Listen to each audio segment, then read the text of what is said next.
Good morning po sa atin mga kabayan. Ay nagbabalik po tayo dito sa bahay po nila kay Pipoy.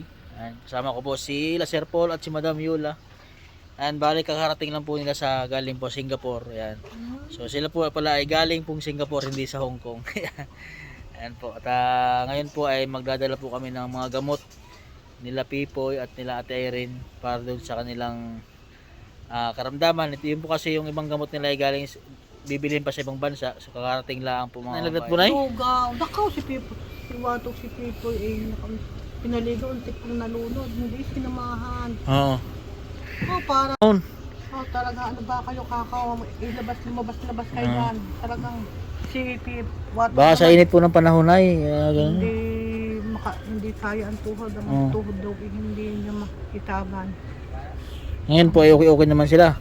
Kaya nasabi ko mga bango kayo, hindi kayo dinin muna kayo sa harapan, magpaupo-upo kayo din, hindi diyan kayo sa loob ng bahay. Oo. Lalo kayong mauutas diyan. Sa loob ng bahay lang sila. Grabe po naman sobrang init, ano? Pati yung yan ay habang hindi nakakapasok. Lahat ba sila nilagnat? Ay, lahat ang batok. Una-unahan yan. Ang sunod-sunod. Yung bunso. Oo. Kung saan-saan ang albularyo.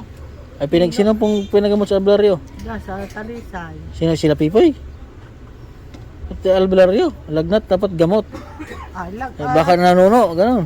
Oo, tawas. Tawa? Natatawas, baka manununo. Oo. Trangkaso, bioflow. Laksan. Laksan. Oh, may nakahawad pa oh. Anak natin Erin yan, ano? Anak. Ayan po si Sipol. Wala oh. Naway nag-face mask po kami kasi may lagnat po sila. Ha? Lagnat din, usong lagnatan. So, mga bata hindi makapasok. Oo. Hindi makapasok. Mga ubo pa ano, sakitan talaga ngayong panahon na ito. Sobrang init. Kamusta naman po yung pakiramdam nila? Galing nga si Pipoy ko. Oo. Galing-galing na. Magaling na. Si Watok, katigas ng ulo. Baka labas si Watog. Oo. Eh, Pipoy, gala din. Oo. Pawisan.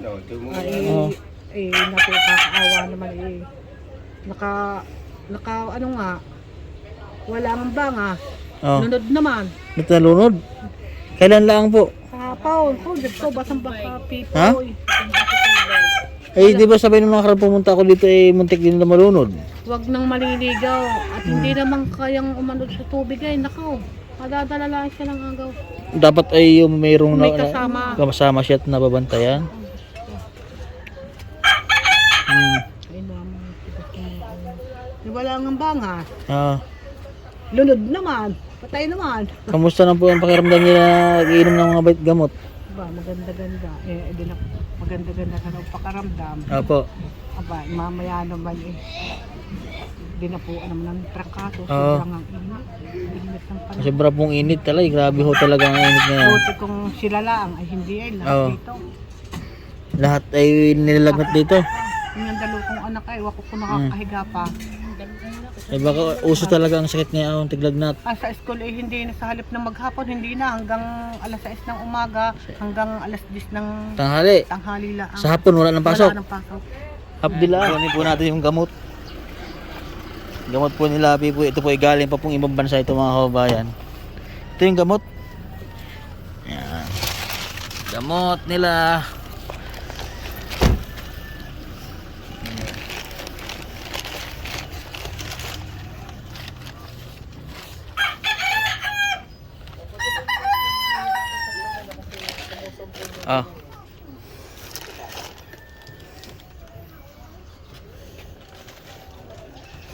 Ay. Nalagnat. Yan, ito po yung asawa ni Ate Irene, si Kuya. May lagnat po kayo kaya? Trangkaso. Ha? Trangkaso dahil. Sino po unang nilagnat? Hindi ako sabi bubad, bago ako. Kailan lang nilagnat si Pipoy? Nung wala. 24. Tapos sinahawaan din kayo? Nawa na. Hmm. Ako may nagpapagawa din Kaya bangka. Nasaan po ang bangka nyo? Titignan po natin. Yan, nakabili na po sila ng bangka mga kababayan. Ayan. Tignan po natin yung bangka po nila na nabili. Nakapipo. Ay, ito na oh. Pinapaayos nyo na po ang bangka. Ayan, ano, papalitan nyo ito ng pangalan? Papalta. Anong ipapangalan nyo? King Pipoy. Ha? Ano po ang balak nyo ipapangalan? Ha? Oh, ito na po yung bangka nila. Pinapag-isipan nyo pa kung ano yung pangalan nyo. Isipan pa. Oo. Kaya lalagyan pa ng hindi aring lagyan pa niya wala rehistro eh. Oo. Saka lang, paparehistro nyo pa ito. So yan meron talaga rehistro eh. Magkano yung bayad pag sa ganito pong kalaking bangka ang rehistro? Conforme eh. Conforme sa ano? Yan, eh. Ah, sukat, sinusukat. Nasa magkano po yun tayo? Si tatay ang gumagawa. Nasa magkano po tayong pagkagandong rehistro sa bangka? Ah, 1,000. Oo. So ito po ay may makina. Bali po ay meron na po sila Kuya Pipoy ng panghanap buhayan. Yun po yung kanyang kuya, asawa po ni Ate Irene. Ito po kasi yung isang kahilingan na magkaroon rin po sila ng sariling bangka. Yung ginagawa na po mga kababayan. But dati kuya ay kayo po ay ano lang, wala kayong bangka dati. Anong ginagawa nyo lang dati? Wala, nang tuwan. Partihan. Partihan lang. Ano yun, nagdadala lang kayo ng bangka? Sagwanan lang. Magkano po yung magkano yung kita doon sa pagpartihan? Conforme. Pag kumita ng 1,000, di meron kang Magkano? 600 pesos. Bali ano yun, ang hatian nun? 60-40. Ang tawag sa amin yung 60-40. Ang tawag, hatian. iba naman, meron tersya. Tersya din po ano. Medyo okay na ito, malaki-laki din oh. Oo. Mayroon na kayong makina? Ha? Paayos ko pa, sira. Oh, yung makina niya, maliit. Nasa magkano yung ganyang makina? Sira na itong makina mo. Oo. Nasa magkano po itong makina mo, kuya? Ha? Ayan, oh. Ano na, sira na. Nasa magkano po yung ganyan? 6,000, maliit. 7,000. Ganyan po kalaki. Anong makina pa? Ruben na makina? Pero po, pwede pa po yung yariin. Pwede pa. Oo, ano po yung yariin yan? Kayo din po nagawa ng makina, kuya? Mas kuya din po nagawa ng makina. Oh. Gawa ng bangka. Ha? O gawa ng makina. Ng makina? Ay, ularon pala si kuya. Yo. Gawa ng bata. Gawa ng bata. Ay, ularon nga, no? Lahat. All around na. Ano ito? Pagbago kay Pakyawan? Ha? Ano magkano bayad dyan nila, kuya, dyan? Sa pagpagawa nila? Araw lang. Arawan. Oo. Sa arawan. Oo. Mga ilang araw po yan bago matapos? Conforme ito sa materyales. Sa materialis. Ganyan na po yung kahaba dyan. Dito. Ito? Ako. Yan ang taas niya. Yan ang taas ano. Papabukahin ko lang ito. Oo. Papabukahin. Wala na po yung tawag doon, yung Dito? kamarote. Mayroong sa aming tawag. Maliit. Maliit lang po ano. Oo. Sa makina. Takip ano. Hindi talagang meron talaga yan. Oo. Malapad din, kasko din, malapad din po ano. Ito, luluwag pa to. Oh, papalaluangin nyo pa.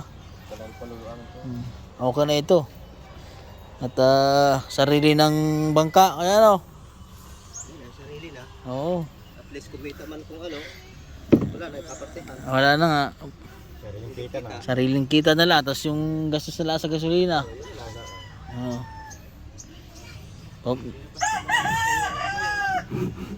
Pamumugita kasi yung alam na hanap buhay ni kuya eh. Lahat pala ito lahat. Lahat. Pamumusit, pamumugita, pangangaway. Lahat po. Lahat sa daga. Talagang bangkang ito eh. Oo, malaki na rin. May bangka talaga na panghanap buhay. Oo.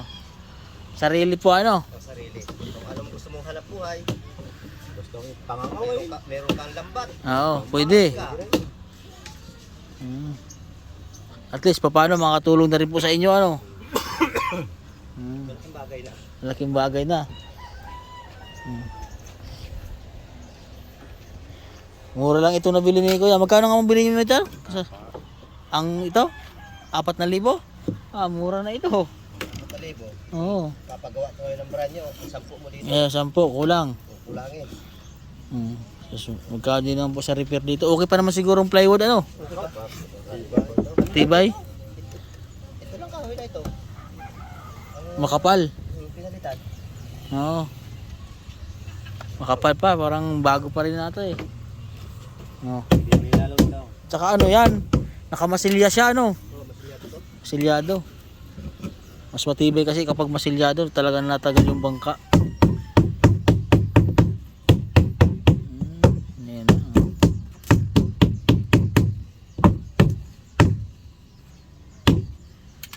Iipitan na yan dyan eh. Ginawa na ang bangka nila kay Pipoy.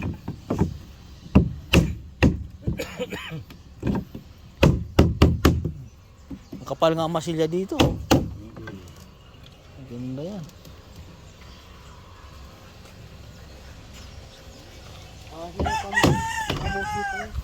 Kamusitan, pwede na.